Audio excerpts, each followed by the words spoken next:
Hello everyone, my name is Beatnik and I have a game of Domination on Favela. And I wanted to go ahead and upload this match to provide you with some tips on how to play Domination. And I guess this map in general. And Domination, kills don't really affect your score. The idea is to capture flag points and reach 200 points before the other team. With that being said, kills I would say are important because you can build up kill streaks and help support your team. And you see me running into this building at first, and that's because the B flag is right down there. And I'm seeing if I can pick off any people running down to capture B. I don't have any grenades equipped. I think I have claymores, but I should have had grenades so I could throw them down there. And some techs are always a good idea on Domination, because if you hear flags being captured, you can lob them down there. That being said, I would recommend probably C4s. Sorry, couldn't think of the name there. Because you can lay them on the ground and people a lot of the time won't see them. And if you hear a flag is being captured, you can, pull the trigger and kill who's ever capturing a flag. And I'm using an ACR, and it's probably not a good weapon to be using on this map. In terms of, this is a very close quarters map, and I'm using an ACR, which is one of the lower damage assault rifles. And it's really high accuracy, but that high accuracy is not really needed on this map. I'd be better suited with a gun like a TAR or an AK, or even the Scar, which I'll do 40 damage, and this gun does, I believe, 30. With stopping power, I won't get into that. There's tons of weapon guides out there. And right now, the other team has 2 flags, and so they spawn me close to the A flag, so I'm going to run over here because there's no one guarding it, and it's going to make it for an easy capture, which is something you don't want. You can see I don't have any trouble capturing it. There's no one trying to shoot me, really. So, and that's the thing about Domination. The goal is to capture flags, but also you want to defend your flags. For Christ's sake, defend your flags. And that's my role in Domination. I like to defend the flags because I'm normally not an objective-based player. I like to shoot people, and I kind of like to do my own thing. So I like to defend the flags because most of my teammates won't defend the flags, so they'll be out capturing them. So it kind of leaves me to myself. And you might be saying that's not a team player, but I find when I'm by myself, I can do a fairly good job of defending the flags and preventing people from capturing them and such. So, and again, right here, I'm running over to the C flag, because this is the flag I like to defend. I like to be over here, and there's again no one around, so it's going to make it for an easy capture. I'm just gonna scout out this building first and make sure no one sneaks up behind me. And I lay down here, and I hear someone coming, so I get ready for him. There he is, and that's courtesy of my headset, which can help you. But if you don't have a headset, that's alright. You can just turn up your speakers, and it will work just as well. The headset's really just serves as a means to not bother others around you. And in Domination, a really good strategy, if you have a team you can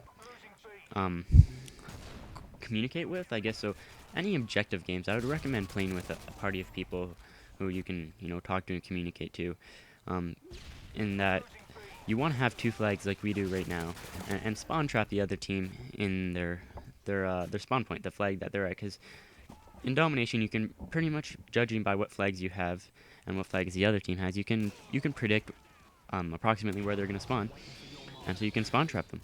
And that may be seen as unsportsmanlike, but if you talk to any people who play a lot of Domination, they'll tell you that that's how you win. And yeah, and right now I got a Harrier and a Pavelow up in the sky, and I know a lot of people don't like to throw them both up at the same time, but I don't know. With both of them up in the air, I find that they do a really good job of spawn trapping the other team, and it's going to be harder to shoot one down because the other one's going to be shooting at you, and where one's not looking, the other's looking, and such. And in a minute here, you'll see a gentleman standing pretty much in the middle of the map, just firing his unsilenced machine gun straight up in the air, trying or attempting to shoot down my air support, which is never a good idea. First of all, you want to have Stinger missiles or Javelin missiles. You don't want to be standing in the middle of the map, firing your gun trying to take him down, because I'm going to come along and I'm going to shoot you.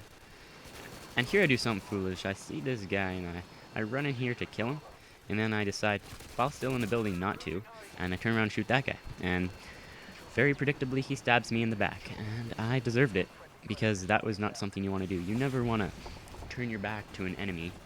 I should have just continued to kill him, and then went and killed the other guy. And I'm not going to speed this up,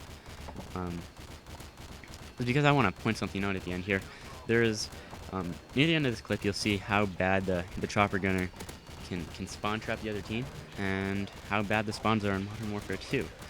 And don't get me wrong, I love the game. So, and you may be saying this isn't being a team player. I guess I'm racking up kill streaks and I'm being a killmonger or a kill whore. But I think with the chopper gunner, I can do a really good job of supporting my team in that I can kill everyone who's attempting to capture flags and spawn trap everyone else from getting out of their spawn. And right now you can see, like, the chopper gunner just goes to town on these people. And it is bad times for the other team. And they shoot down my chopper gunner. But that's okay.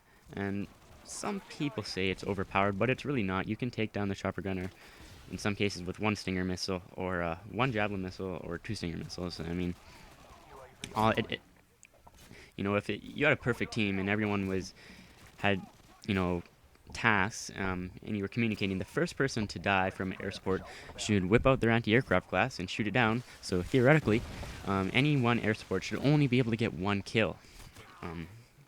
That being said, most people in a team-based game are not willing to shoot it down and will attempt to hide inside and let their teammates die.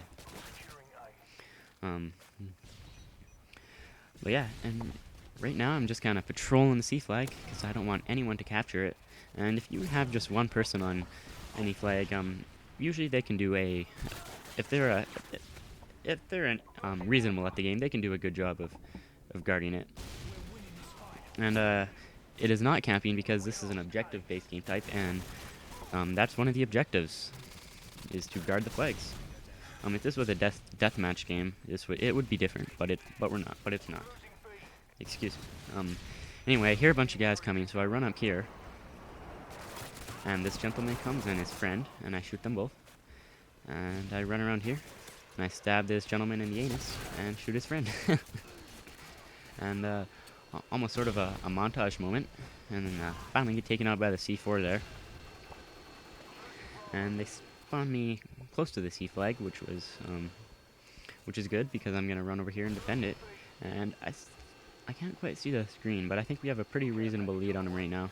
So I know if we can hold on to even one flag point, chances are we're going to win. And I'm just trying to build up another kill streak here again. And I don't think I do. I think the game ends before I can build up any sort of kill streak.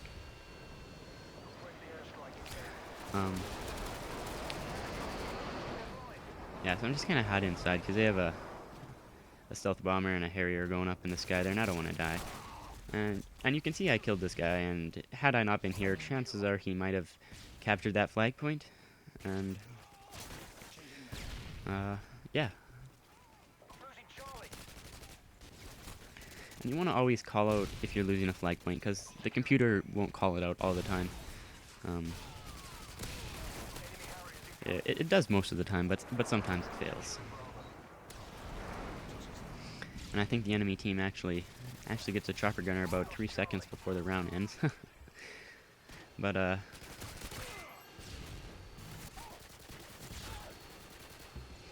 the game is almost over, guys. So I just want to say thank you very much for watching. And if you like this, please subscribe and comment on this video.